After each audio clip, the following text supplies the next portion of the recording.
Hello' everyone, কি খবৰ আপোনালোকৰ? মোৰ অন্য এটা মিনি ব্লগলৈ আপোনালোকক সকলোকে স্বাগতম জনাইছোঁ। ভিডিঅ'টো মঙলবাৰৰ আছিলে। আমি গৈছিলোঁ হনুমান মন্দিৰলৈ। আমি তিনিওজনে গৈছিলোঁ, সপোন আৰু সপোনৰ পাপাক আৰু মই গৈছিলোঁ।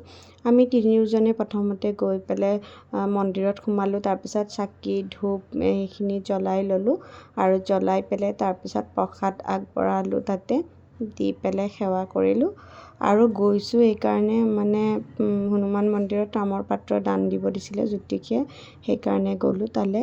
হাজবেণ্ডৰ নামত জন্মদিনৰ আগতে দিয়াৰ কথা কৈছিলে।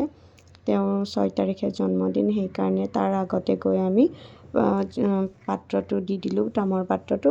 আৰু আমি এনেকৈ বহি তাত সেৱা ল'লোঁ আৰু লগতে হনুমান চালিচা পাঠ কৰিলোঁ। তাৰপিছত তাৰ পৰা ওলাই দিলোঁ। আজিৰ ভিডিঅ'টো মই ইয়াতে এৰিলোঁ। নেক্সট ব্লগত আকৌ লগ পাম। Tata, bye bye.